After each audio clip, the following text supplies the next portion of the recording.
yesterday I was here in the woods, and you might have seen me chopping up one of the large ash logs, and I was using a throw. I wanted to make some roof tiles, some shingles essentially, which you can do from ash really easily normally.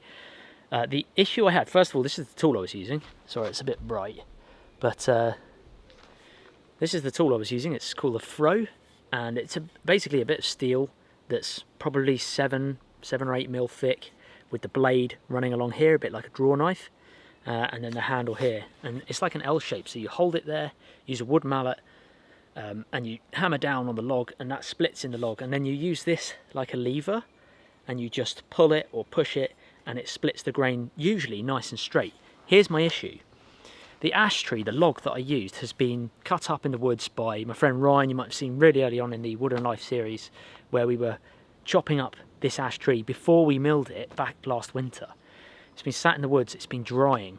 Normally you can still use a throw and make shingles from fairly dry dead wood, but I think it's just dried too much, and it's made it so difficult to split straight down the grain. Normally ash has a really straight grain. It's not even knotty pieces of wood that I'm using, but I'm just really gutted because it's so twisted. Let me show you. As you can see, it's almost like Scots pine. The grain is so warped and so twisted that I can just about get a tile out of it. This is a thick one, but do you see how gnarly it is? I mean, there is a knot there, so that piece I was using was knotty. But it's now a lot of work to use with the carving axe. I don't have a side axe, which is what would be a much easier one to use to kind of hew the size of the shingle. I've only got my small carving axe, and it just means that for each tile it's going to be a lot of work. So this is the end product that I got. This is ideal, this one. Little bit of twist. I don't have a shave horse. I've got the draw knife, but I haven't built a shave horse yet, so I'm kind of winging it. That's the ideal tile that I've got, right? That's the wood shingle that I need. The problem is, here's another one, a little bit more warped, this one, but that's what I need. And the issue is, almost all of them are coming out like that. So to get from that to this takes 15-20 minutes, and I'm going to need 100 maybe 100 plus tiles for that. So imagine that, 15-20 minutes on each tile. I can't say I'm looking forward to that, folks. So that's my dilemma.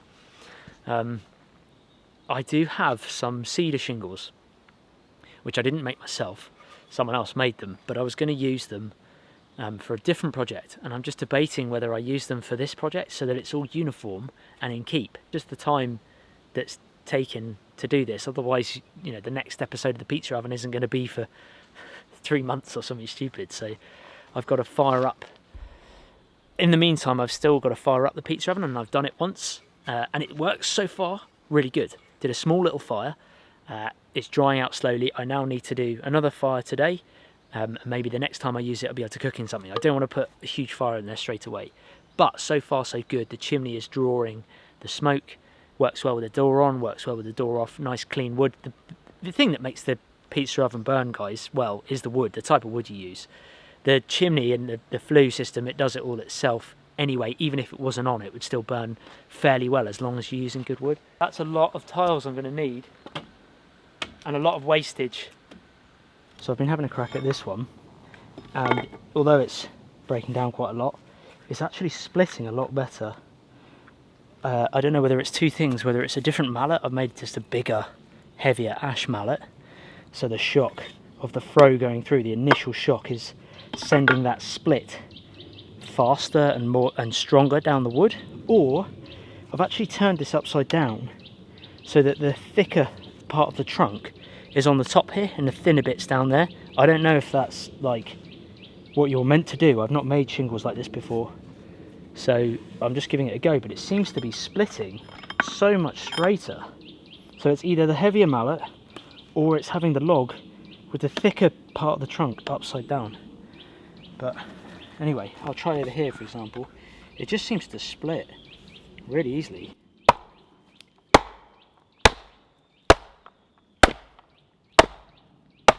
Right there. See? So much easier.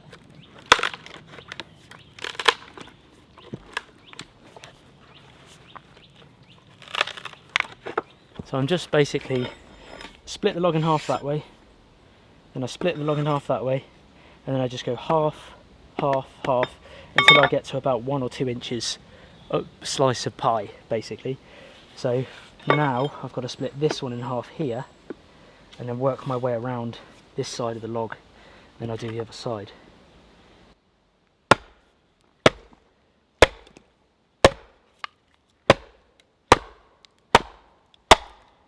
To be honest, the throw goes in a lot easier as well.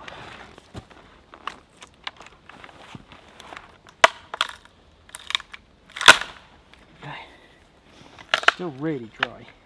I already see this is split so much better than yesterday's log. Still really dry wood, and it's not the greatest, but these should fall apart. Yeah.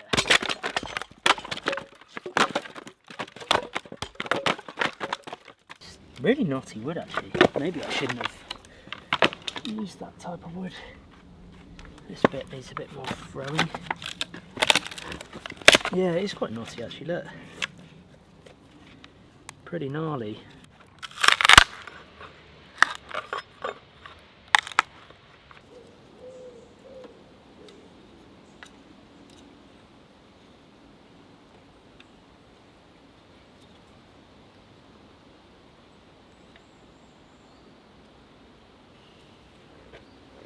Well guys, I tried. This is what I've managed to make behind me here, and this is the end product really, what I need.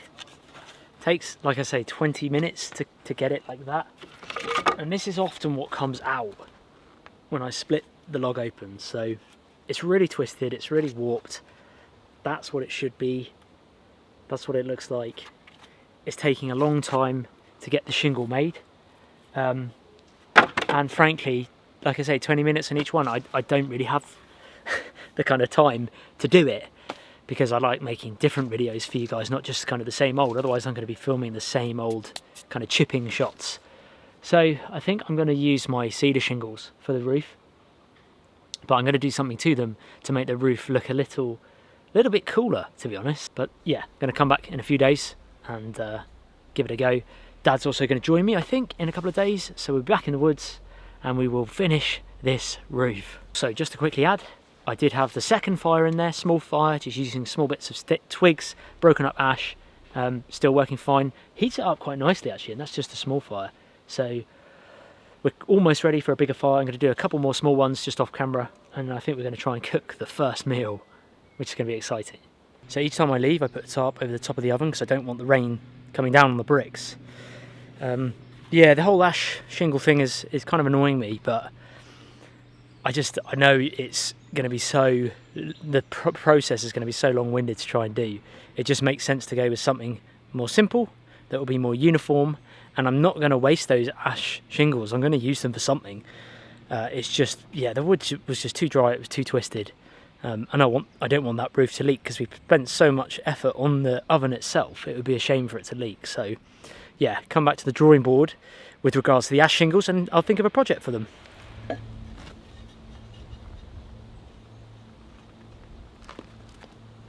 So, mistake number one, well, out of hundreds I'm sure that I've already done, but certainly the first one that I've noticed. I'm not a professional. You guys know me by now, I'm not a professional, but I love giving things a go, and that's what it's all about. The first mistake I've made, it was thanks to someone who dropped a comment in the last video. And this was basically a guy commented saying, "Are you sure about these fire bricks you're using? They look a little bit soft." And I was like, what does he mean by soft? He said something about, they look like ones that are used in wood stoves as like the baffles, the side baffles. And so I thought, you know, I do try and read the comments, and I try and use his feedback, and I looked into it, and I basically picked out the bricks again that I've put in the oven, and I pushed it with my thumb. And I don't know if you can see this. Let me zoom in. But it is very soft. See my fingernail making a mark there? It's really soft. And I was like, oh, that's a bit, thinking about it, that's a bit weird, right? It's called a fire brick, and it's not a brick. It's actually compressed. It's a board, basically. It's almost like you get chipboard and things like that with wood. But it's, I think it's vermiculite or something like that, but it's essentially compressed, and it's bonded together with a chemical. And that's where the guy was saying, look, you don't really want these chemical bricks, your food, your pizzas and stuff sitting on chemicals, because you know eventually you might ingest some of that and it can't be good for you. So massive thank you to the guy who dropped that comment, because it alerted me to this, and I want to pass that on to you guys. Be really careful when you're searching for fire bricks online that you don't get the soft fire bricks, which they advertise as for pizza ovens, but what they actually mean is for the sides of the pizza oven, around the sides where you don't put the food on, just to keep some of that heat in and protect your actual outer bricks, not for the base. And sometimes it's in really small print at the bottom of the whole description before you go to buy it online, not for the base of pizza ovens. So just be really careful, make sure you do your research and find ones that are like this. Where is it? Here. Almost identical looking, right? Same size, same dimensions, it looks exactly the same, but the difference is easy to tell. This is a proper fire brick. If you listen, got a nice little ring to it. This one sounds like a wood board, and there's a massive difference in weight. This weighs like a proper brick, feels like a brick, weighs heavy. This feels like a piece of board, it almost feels like foam. And if I demonstrate to you on this piece here, it breaks in your hand. You can't do that with a brick. So that's the soft one. This is the main brick, and I can't bend it and I can't break it. So all is not lost. I was a bit devastated at first because I thought we've built this entire oven around that circular base, but it made sense, right? That's how Dad was cutting. It was so soft and he was able to cut the bricks. And even at the time when I was filming it, I was thinking, why is that brick so easy to cut? It shouldn't be, it's not right. So proper fire brick, we can still cut it, it's just not with, we could with a hacksaw, it's going to take a long time, probably have to angle grind it, but all is not lost, because the majority of the inside of here is actually whole bricks, just in a herringbone pattern. So all I need to do is just pull out the whole bricks, and they're the same size as these, lay these on, and then the difficulty is just the ones around the edge of the pizza oven, small little cuts, curved cuts. We're just going to have to take those out and use those as a template. Against the corner, it's got a kind of curved cut. We're just going to have to get a normal fire brick, match it up like that, draw the curved cut, angle grind it. It's a few little cuts, but it's worthwhile for the long run. There's the inside, and you can see there's the old ones to the right and the left of the new ones, so most of them should just slot in like this.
I've got it up to 200. Really? That's 200 degrees, which is cookable. Only 250. Well, we finally got there and just put a little roof on just to stop the rain from eroding away at the bricks. Went for some cedar, cedar shingles, nice and thin, really easy to lay on. But I did actually burn these ones, just burn them off black, just to preserve them for a little bit longer. And it just looks a bit, they were quite sort of red to begin with, so it looks a bit more rustic. Yeah, rustic looking, gothic style almost. We've got another fire going. That's the third fire going in there, and it's pretty much roaring. There's a bit of smoke coming out, so we've used a bit of all sorts of wood. There's some old wood in there as well. Yeah. But the temperature, I've put the temperature gauge there in the middle of the fire, admittedly, but It's 200 and at something. 300 degrees now in the middle where the fire is. So once that dies down and it's coals, be interesting to see, yeah, how actually hot it is and whether we can bake the first pizza, which probably will be next episode now, but we're looking forward to it. And chickens, and of course fish. Yeah, we'll try all three of those things. Yeah. But what do you think, Dad? I like it. I like the top. I like that black. Yeah. It's really, tones in nicely. Sort of woodland scene. So here, Dad, is my attempt at making a tile. Ah. Yeah. Ah, I see. Yeah.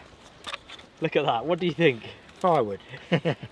So it's well, hard. you tried. The main thing you tried. Yeah, it's hard. I think I was saying in the camera earlier in the episode, it was too dry where I dried it out all summer. You see how warped it is? Yeah, I can see the waviness in it. Yeah, and also, obviously, look how thin these ones are. Yeah, I couldn't never get really them like that. look. I can still use thick tiles instead of thinner ones, but there's more weight on there as well. Then, and It's I need nice to and light. I need to still put some cross supports in up there just to sturdy the A-frame a bit. But it's practical and it's doing its job. But at least, yeah, gave it a go with the throw, and yeah, this. Look, I might keep them and make them into something down the line, but it's a little bit too wavy It's a and nice heavy, piece of isn't ash. it? Nice piece of ash anyway. Yeah. At the end of the day, in life, you have to try things. Exactly, yeah. So thank you very much for watching this episode, guys. Do appreciate it.